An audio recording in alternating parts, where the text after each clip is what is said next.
الحمد للہ وکفى وسلام علی عباده الذین اصطفى اما بعد۔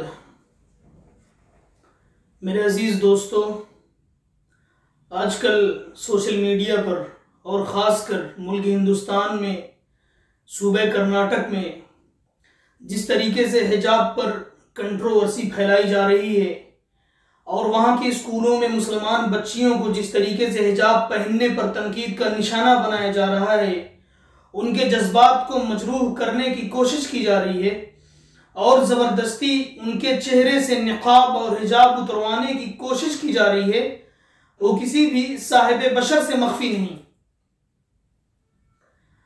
میں آپ کو بتلاتا چلوں کہ جس طریقے سے مسلمانوں کو ڈیمورلائز کرنے کی کوشش کی جا رہی ہے، وہ ایک جمہوری ملک کے لیے، ایک ڈیموکریسی کنٹری کے لیے ظاہر ہے کہ وہ بہت ہی خطرناک ناسور ہے، جو ہم سب کے لیے بہت خطرناک ثابت ہو رہا ہے۔ اب اس دوران صدر جمعیت علماء ہند حضرت مولانا ارشد مدنی صاحب حفظہ اللہ کا ایک انٹرویو سامنے آیا۔ میڈیا والوں نے ان سے سوال پوچھا تو حجاب پر جب انہوں نے پوچھا تو حضرت نے جو جواب دیا بڑا ہی دانشمندانہ اور عاقلانہ جواب دیا، جس کی وجہ سے میڈیا والے بھی خاموش ہو کر رہ گئے۔ تو آئیے سب سے پہلے سنتے ہیں کہ حضرت نے کیا کہا حجاب کے معاملے پر۔ پہنتا ہے، اس کا مطلب یہ ہے کہ کوئی مذہبی ہی چیز نہیں، مذہب بھی بتاتا ہے، لیکن شرم و حیا کی بات ہے۔ ہمارا ایک واتاورن ہے ملک کا جس کے اندر عورتیں اور مرد ننگے نہیں رہتے ہیں۔ مرد بھی یہ پتلون پہنتے ہیں، دھوتی پہنتے ہیں، لنگی پہنتے ہیں، پاجامہ پہنتے ہیں، یہ حجاب ہی اسی کو پردہ کہا جاتا ہے۔ سر، یہ کتنا ضروری ہے، اس بات پر بحث چل رہی ہے۔ جس آدمی میں جتنی حیا ہے اتنی ضروری ہے، جتنا بے حیائی ہے اتنی ہی غیر ضروری ہے۔ اسکولز میں کتنا ضروری ہے۔ سامعین اعظام، اب آئیے سمجھتے ہیں کہ معاملہ دراصل کیا ہے۔ سب سے پہلے تو یہ بات جان لینی چاہیے کہ یہ جو زمانہ چل رہا ہے وہ ہے وار آف سیولائزیشن۔ ایک تہذیب دوسری تہذیب پر تفوق پایا چاہتی ہے۔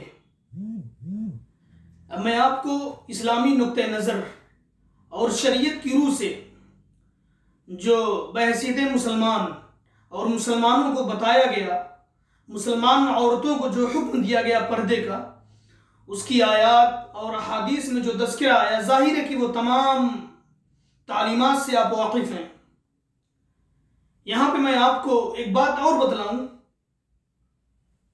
یونائٹڈ اسٹیٹ آف امریکہ کے ایک بہت اچھے کالم نگار اور بڑے اچھے تجزیہ نگار ہیں، ان کا نام ہے پیٹرک جے۔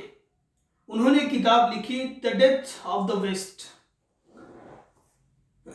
مغرب کے لوگوں کی، ان کے معاشرے میں جو انارکی پھیلی، ان کے سماج میں جو بے حیائی اور بے شرمی پھیلی، اس کی وجہ سے جو وہاں کی ہونے والی اموات کا انہوں نے تذکرہ کیا، بڑے اچھے انداز میں انہوں نے تذکرہ کیا۔ تو انہوں نے جو تجزیہ کیا وہ بڑا ہی شاندار اور پڑھنے کے قابل ہے۔ میں یہ مشورہ دینا چاہوں گا کہ آپ لوگ بھی اس کتاب کو پڑھیں اور جاننے کی کوشش کریں۔ اب صرف اور صرف ہندوستانی نہیں بلکہ ہم عالمی پیمانے پر دیکھتے ہیں کہ پوری دنیا میں اس وقت کیا چل رہا ہے اور صورتحال کیا ہے، اور اس کے تناظر میں ہم اسلام کو دیکھتے ہیں، اسلامی تعلیمات کو دیکھتے ہیں۔ تو میں آپ کو بتلاتا چلوں کہ یونائٹڈ اسٹیٹ آف امریکہ جو اس وقت سپر پاور ہے، لیکن اس ملک کے رہنے والے لوگ اپنی زندگی سے مطمئن نہیں ہیں۔ وہاں کے لوگ اپنے سماج سے مطمئن نہیں ہیں۔